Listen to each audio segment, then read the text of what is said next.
And we are live.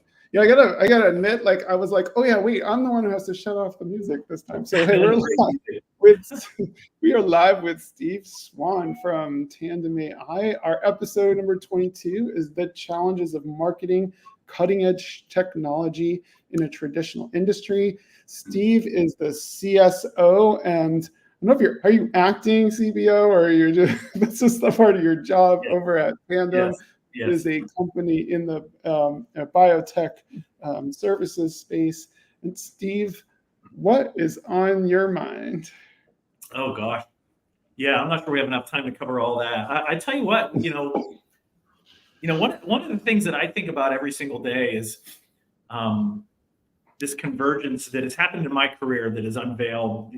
When you go from being a scientist and focusing on hard data and the ability to have intense debate about the realities of a situation to now merging into this idea of the human psychology of marketing, of sales, of making interpersonal connections with people that you're hoping kind of share maybe a similar philosophy there, and then ultimately are interested in buying what you're selling. And so I really spend most of my day. It's probably the first time in my life where I've spent most of my day thinking about things that I haven't figured it all out yet. And Because you figured out all the science stuff. that solved all the problems. Yeah. Those are the easy problems. It's really interesting, Steve, that you bring that up because I mean, as you know, that my focus these days is around people, in sort of middle management roles. Yes.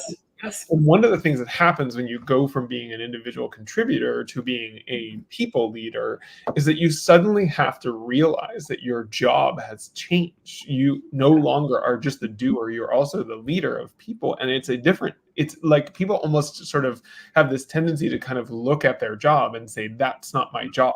My job is to, do the lab science or whatever. And so it's interesting. I hadn't really thought about this, but I have had experiences sort of similar to what you're talking about, in which at a different moment in my career where I went from being sort of a people leader, manager of a function to a manager of multiple functions.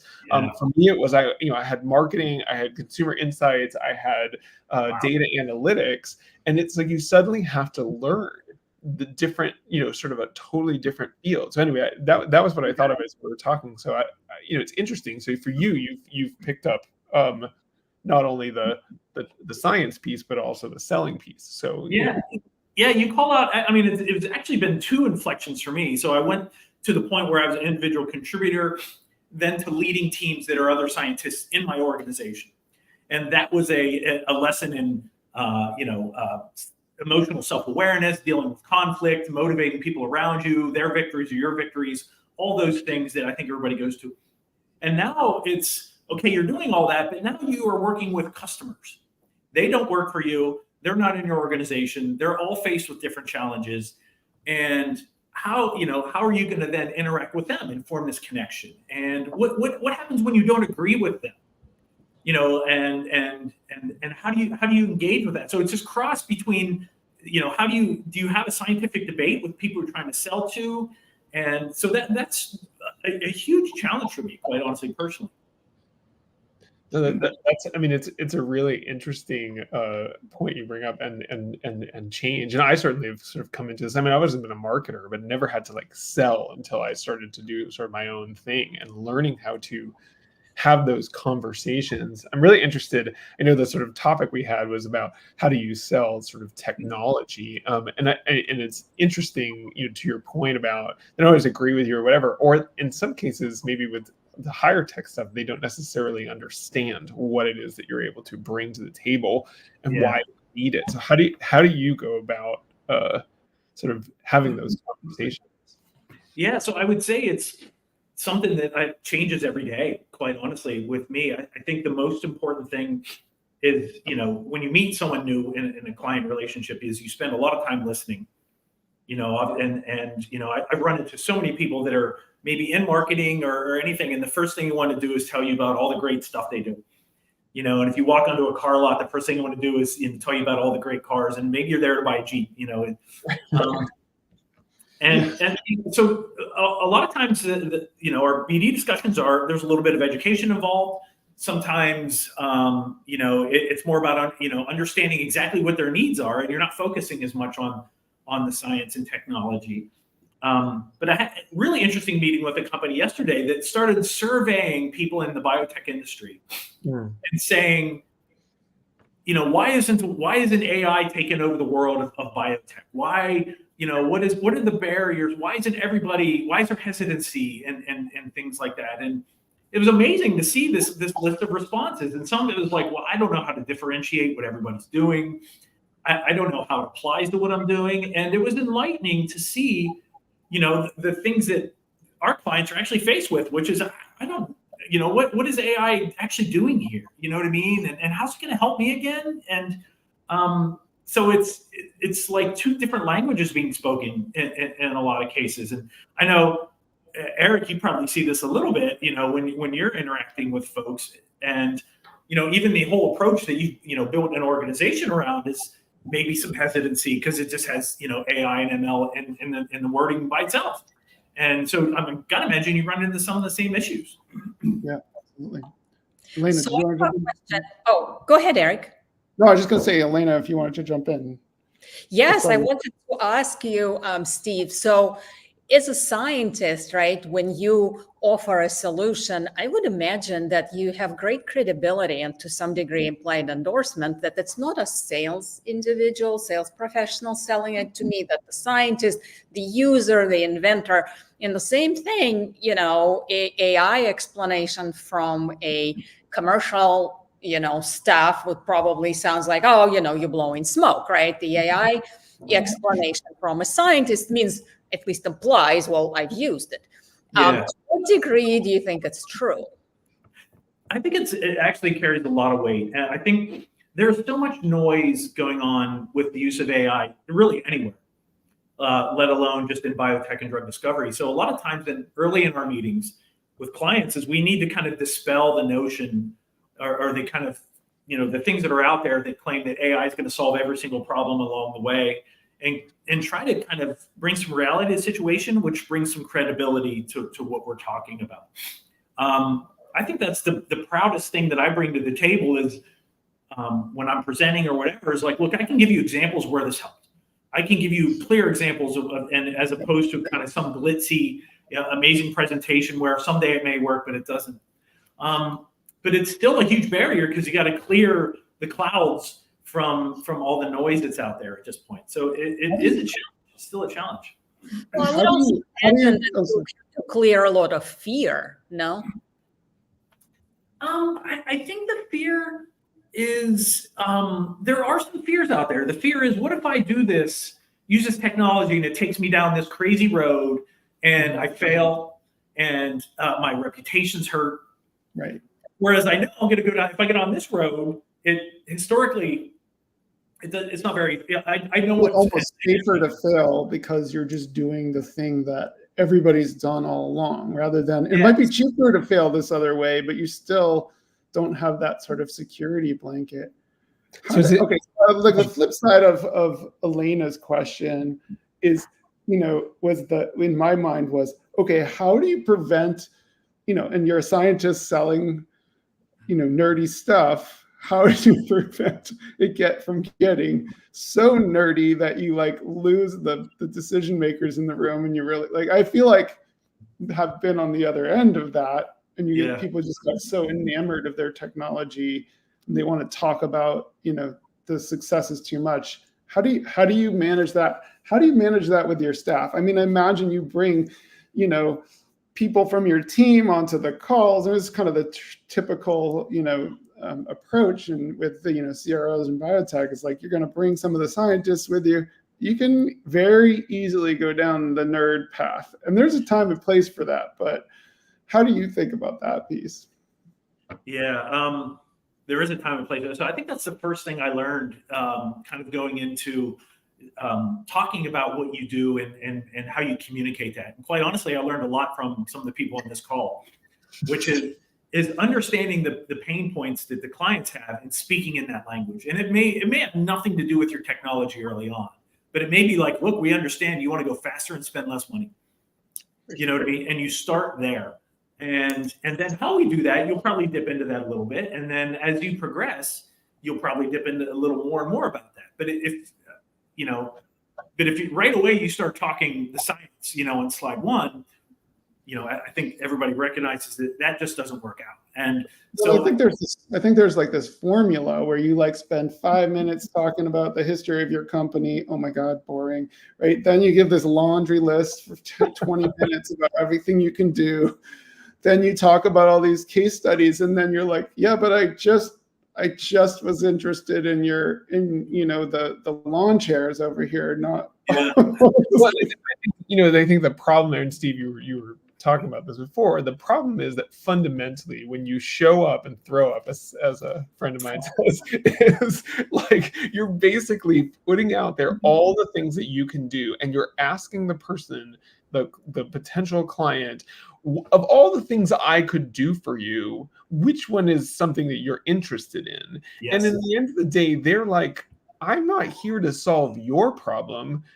My hope is here to solve my problem. And so my problem is I need, X, Y, and Z. And often I think, Steve, in your world is they don't even necessarily understand that we've talked about this before. They frame their problem in a way that makes it hard for, say, somebody, like you to come in and say, hey, you actually don't need these other companies, big names that you've heard that do X, Y, and Z, because they're solving a problem that, different types of bigger companies, established companies have, as opposed to saying, no, we actually solve the problem that you have. But in order to do that, you've got to get them talking about the problem in a way that you can then come in and be like, oh yeah, that's a great problem. I understand that. And I have a solution for that isn't what you're going to get from other people. Yeah.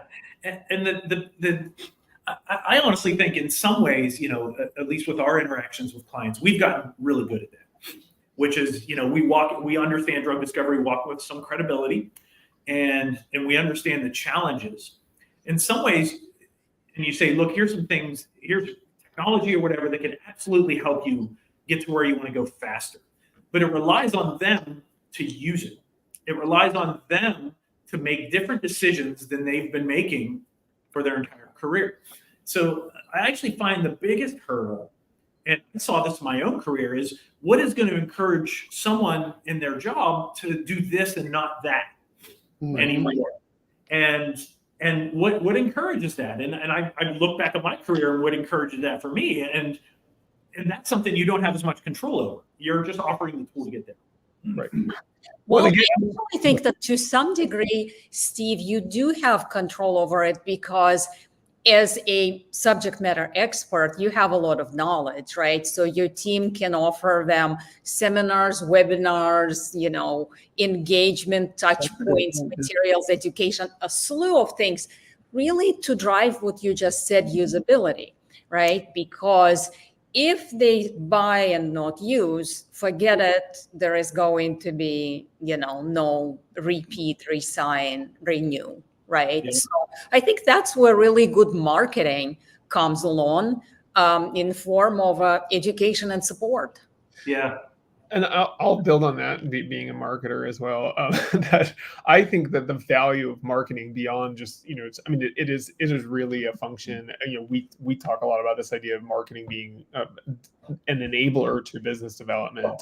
Yeah. I think to Elena's point about it being an enabler to business development is if you can educate people and focus that education on the problem that you solve, because I think there are lots of companies out there that have the problem that that I solve, that you solve, that Eric solves, that Elena solves, or whatever. There's lots of companies out there, but do they realize it and have they framed the problem in the right way? And so a lot of the education and the marketing needs to be about how do I get you to frame your problem in a way that says this is the problem that I have. And then the logical conclusion is, oh, these people that helped me frame this problem in this way must be the people that can help me solve the problem, right? Yeah. So I have a question. I have a slightly different angle that I want to take with you, Steve. Oh, so yeah. and this is a loaded question. Oh, great, thanks. Is it like, is it possible to be too early? In other words, like you and I know, like there are many companies out there that just aren't ready for certain technologies. They don't know how to think about it. They have these one and done mentalities. There's all these people in their organizations trying to like kill it. They don't, there's unfortunately, and maybe this isn't as true as it was 4 years ago when I was in company, actually working full time for companies as opposed to doing my own thing. But, people didn't really want AI to do well because they wanted to fail because their job might be at stake, whatever. I mean, so going back to the original question, is it possible to be too early in your technology, or is it just a question of framing it right? Well, no, I mean, I think framing is always a problem. And I think we can talk an hour about what marketing looks like, especially when you're marketing to people that may actually be a bit offensive about trying new technology. So 15 years ago, there was this emerging area of drug discovery called fragment-based drug discovery, where you start with really, really small molecules. And I was on many companies that worked with this. I loved it. And early on, it faced all the same stuff I'm seeing today. Well, it never delivered, or there's some made-up biases. And people were scared of it because it caused you to make different decisions. And now eventually, like it's part of everybody's everyday life in drug discovery in many ways. Yeah. So it almost feels like there's why it's a bad thing to make decisions differently in an industry that is classically like 100 to 1 failures to successes. Like, come on! But yeah, it is that safety I think that you were talking about. So I wrote a note. I was writing notes down on things that I thought would be interesting to come. And I apologize for cutting you off here on this one, Jeff. No. But it was what is the incentive for people to make different decisions? And what I mean by that is when I was at a company long ago at Takeda, and we had a new leader come in, and he was changing how we do drug discovery. And it was smarter decisions, more compound design, getting rid of kind of traditional approaches. And the motivation to actually make those decisions was because I would get in trouble if I didn't do it. Like he would call me out, we would get our projects canceled. There was right away, and that was that. And it wasn't about me buying into the philosophy, which I eventually did. It was more about I didn't want to get in trouble. So if we go talk to people that, I'm not sure there's an immediate incentive for people to say, I probably need to do this differently. Well, sorry, Steve. So I'll just throw it out there. That was no, I mean, so where my brain is going, I don't know what I was listening to a book recently that was talking about this, but sort of the Apple Newton, BlackBerry, iPhone sort of trajectory, right? Like Newton was way early, nobody really needed that, whatever, and then people got into the BlackBerry, and it wasn't, but it was interesting. It's interesting when you sort of look at that trajectory of Apple basically saying, we're not going to give up, we're going to try this, and we're going to learn from it, and then we're going to, somebody else is going to take the ball, and we're going to come back and with everything that we learned and basically go in a direction that blows everybody away because we learned so much from it. And I think how do you get, it's tough, I think, to get people into that learning mindset. I mean, it's easiest for Apple and you've got, big coffers and whatever, but I think it's tough to get people into that learning mindset when they are, there's this fear of making a mistake, fear of loss, fear of looking stupid, fear of spending money on something that doesn't work. I think it becomes really hard. Whereas if you have it requires a longer term view of things, right? I mean, kind of what Eric was mentioning earlier is a lot of people are like thinking 3 years out. Or whatever. Yeah. Whereas I think if we're going to learn from this and do better next time and keep iterating on this requires a decade-long view of things. And who's all thinking like that? And it also requires the infrastructure to handle the rapidity. I mean, this is a problem that you and I have talked about, Steve, many times. Is like, if it takes you 8 months to test your idea, then it's just too long. Yeah. Going back to what you said before, this concept of this fear of making the mistake or whatever. I'm listening right now to a book called Rebel Ideas. It's by a guy named Matthew Syed, and it's really interesting in the sense that he's talking about like there's this dominance-driven approach to leadership where that really shuts down, that heavily shuts down any kind of sort of out of the box thinking, because you feel like you're going to be embarrassed, or you feel like you're going to get slammed for the mistake, not encouraged. And I think it's unfortunately not the most common thing to embrace the quote unquote rebel idea. And I think this is a problem for, I'm getting back to the selling piece of this. I think this is a real problem for trying to sell to companies, because you walk in totally oblivious, or that it's there, but you don't know any of the details of the political, hornet's nest that you are stepping into.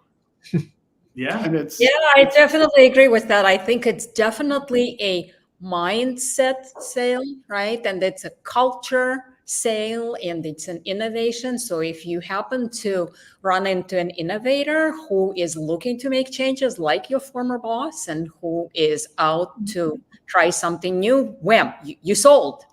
Yeah. Right. Well, I think some of that is actually figuring out how to define, again, back to the idea of the problem instead of the solutions, is how do you define the problem in a way that is, what's that problem look like from the perspective of their salespeople, their science people, their whatever. Otherwise, you're going to be stuck with somebody in your potential client who's going to sabotage, because it's like, I don't want this. I don't want to, anyway. Yeah. So, I mean, can I ask, maybe Jeff, you have some thoughts on this, is knowing there's internal pressures, likely to, do things normally, or let's not veer off. And I've been in organizations where you're innovating, but as soon as there's pressure put in the organization, innovation goes away. Yeah, it's put your head down. From a marketing and BD standpoint, is there a way to get ahead of that when you're walking in the room with these people? I mean, I think the answer is sometimes. I mean, sometimes you can get ahead of it by basically just knowing the problem so well, because you've talked to so many companies and you know how this problem is playing out. It's playing out exactly the same way. You can go in and sort of know that. I think the other way to do it is to actually figure, sometimes maybe the best thing to do is say, hey, listen, for a relatively low price, I'm going to come in and do an assessment for you. Because if you come in and you do that assessment, what you're going to do is basically uncover the problem as defined by all those different people that we talked about. Without that assessment, you are basically essentially flying blind, right? Because you have no idea. This is Eric's point, right? There's somebody who is going to blindside you with some issue that you didn't even think of, or some turf war that you stepped into. But if you go in there and you can do that, you have to become sort of a solution, like a solution to a whole bunch of problems, or the same problem as seen from a whole bunch of angles. I don't know if that makes sense, but that's I love this idea of offering a freemium kind of model. I'll do the assessment for free, and then we are going to uncover a slew of issues that we can then resolve. I'm also a big fan of profit calculators, because very often the decision maker in the room is either a general manager or finance person. And if you can come up with a pretty nice profit calculator that can right in front of them take in the parameters of their business, and there's a plug and play, all of a sudden they see money. And all of a sudden this money gets excitement. You just wear like a shirt that has money printed all over it. We will print money for you. Hey, before we get too much further into this conversation, this is the point in the conversation where I like to stop and see what stupid questions ChatGPT, also known as the collected stupidity of the internet. Yes, I love it. And so I have two.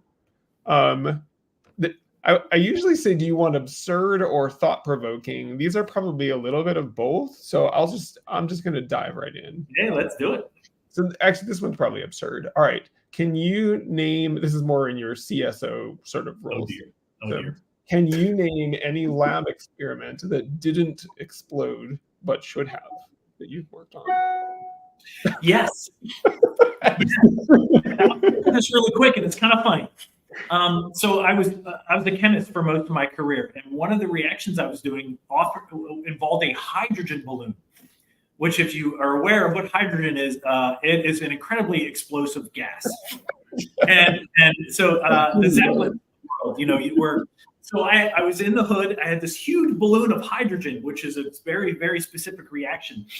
And a spark happened inside of the hood. And it exploded while I was standing there. So it was such a loud boom that everyone in the hall heard it. But I actually had I covered the hood. Yeah. Everybody was totally fine. There was nothing, but a spark just came out of nowhere, and it exploded. So it was scary for everyone. Everyone ran down. It was all fine. A year later, I graduated, and my advisor came to the company I was working for to do a presentation. And when he put my face up in the background, he had the Zeppelin exploding. And he told everyone the story of how I almost blew it, because it should have blown up the entire floor. Oh, quite honestly, and it did not. So that's my best story. That's my best story. Well, we're glad you're still to answer enabling this episode. All right. So this next question is, I don't know, this is a little more thought-provoking, is, as we talked about, you have a slightly sort of complex job right now, because you are both the chief science officer and acting as chief business development officer. So the question that ChatGPT came up with is, if you had to explain your job to a group of 5-year-olds, how would you do it? Oh, it is thought-provoking. Excellent. That is thought-provoking. It's. I mean, maybe you guys can help me with this. Is how do you go from talking in an immense amount of detail to then talking in a very, very, and to no detail at all, and then while being emotionally self-aware about yourself and the person you're talking to. So that's no 5-year-old would get any of that, but that's essentially what it is. Maybe it's coloring inside the lines, for a little bit, and then talking about the coloring books or the cool coloring books out there. Well, I think you can probably put it in terms of you're trying to make finding medicines for people faster by helping, companies with computers or something like that. I think a 5-year-old would get that.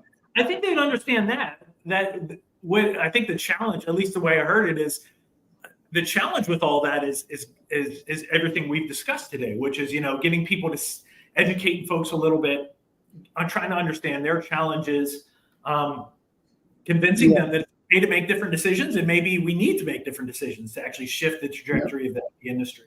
So what if you said something like you help identify and solve the problems that slow down the discovery of new medicines? So that's honestly, that is the base of the pitch that I throw out there, which is there are key bottlenecks that have been identified in drug discovery. It's well known. Here are the ways that we know you can get around that, and here's examples. Here's examples where it worked. So I would say in many ways that's very, very true. That's very, very true. Well, I'm glad to have added value today. We were worried about it as well, honestly. Yeah, I know. I worry about it every day. How much value? Yeah. You finally came through for us. I wish I didn't have to say this, but we are unfortunately coming up to the end of the half an hour. As promised, Steve, it flies by. And our tradition on Twinning Strategy is to go around and ask everybody to say one thing that they want to offer as a take-home they thought was interesting, another question they have in mind for our guest, our audience to ponder. And we always start with the guest. So Steve, what one thing do you want to leave the podcast with? So after being in BD and dealing with clients, it seems like everything in life distills down to human connection. And I'll stand by that. It's whether it's business, personal lives, trying to sell, your business vision. It's all about personal connection. Awesome. Jeff, do you want to? Sure, I will jump in. But before I give my one thing, Steve, what is the best way for people to get in touch with you? Yep. So LinkedIn is great. I'm out there all the time, respond to every single thing. We also have a webpage, tandemai.com, where I'm directly able to connect there as well. So I'm freely available at any time to either discuss science or talk business.